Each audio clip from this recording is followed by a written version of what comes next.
Peter and the Mountainy Men.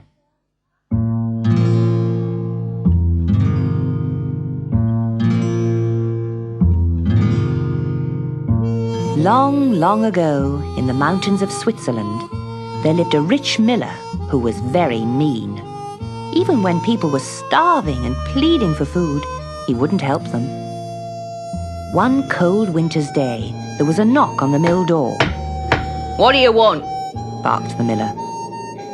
"Please, sir, could you give me just one small bag of flour?" pleaded a tiny man dressed in a red cap and little green suit. "We need it so badly." "Buzz off!" shouted the miller. "I've no time for beggars." As the dwarf began his long walk back to the mountains, he met a young boy carrying a bag of flour in his arms. It was Peter, the miller's son. "Take this," he whispered, "but don't let my father know I've given it to you."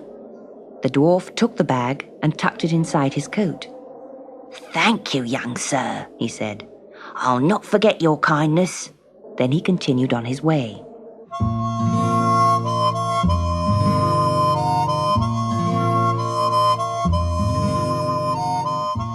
One spring morning several months later, Peter was fishing in a lake up in the mountains when he felt a strong pull on his line.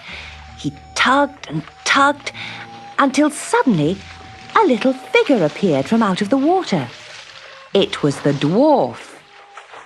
"Why, if it isn't the miller's son," he said, drying himself on a huge leaf. "I've been having my annual bath in honour of the great day." "Great day?" asked Peter. "Didn't you know? Today's our great day of feasts and sports. Why don't you come and join us? It's great fun, and there's heaps to eat." The dwarf dived into the long grass and pulled out his red cap and green clothes. Then he led the way through a hollow tree trunk to a huge cave in the hillside. This was where all the mountainy people, the elves, the dwarfs and the fairies, make their home.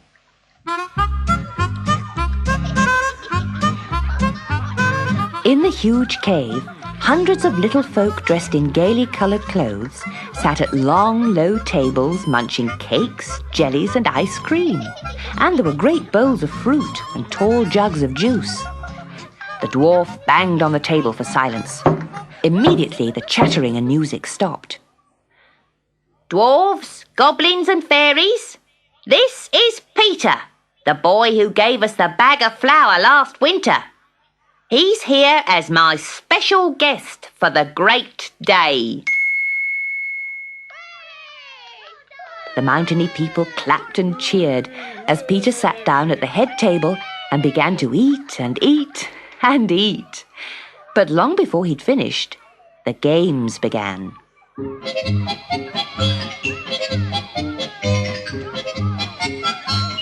There was hurdling over the benches and pole vaulting over the tables. The leprechauns played shinty, and a big crowd gathered to watch the darts match played with goose feathers. Skittles were played with a marble and big fir cones, and for javelin throwing, they used long twigs. Peter was invited to join in the fun, but refused politely. "I don't really think it will be fair. After all, I'm so much bigger than you, and stronger." "I wouldn't count on that," said a goblin, and he lifted up the bench, Peter and all. The miller's son sat entranced as the elves rode bareback on racing mice, and the fairies used little wooden boats to race down a stream running through the cave. And all the time there were dwarfs doing handstands and somersaults, sometimes for prizes, but mostly for fun. Then, after a tug-of-war between the goblins and the gremlins, everyone ran out to the top of the mountain and back, and fell down exhausted.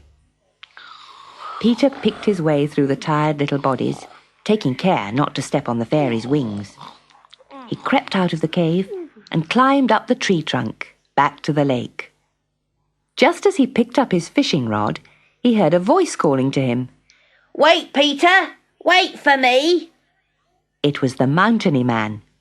"Oh, you're leaving without your presents." "Presents? But it isn't my birthday." "I know it isn't. I mean your thank you presents. You gave us flour when we were starving, so please take this whistle in return for your kindness. Just blow it loudly 3 times and we'll bring you whatever you want." Amazed at all he had seen, Peter could scarcely find words to thank the little man. "And this," said the dwarf, taking a bag from inside his coat, "is a flour bag for your father." As the sun was sinking, Peter reached the mill, gave his father the bag, and told him that the dwarf had given it to him. "You mean you sneaked out and gave one of my bags of flour to that little beggar?" shouted the miller. But then he peeped inside the bag and found 100 shining pearls with a note. "We hope this makes you happy, not sad. Mountainy folk return good for bad." The miller felt so ashamed, he promised Peter that never again would he turn away anyone in need of help.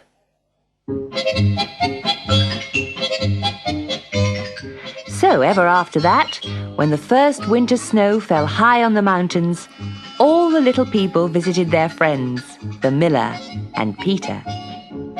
And they always found the miller's table laden with delicious food.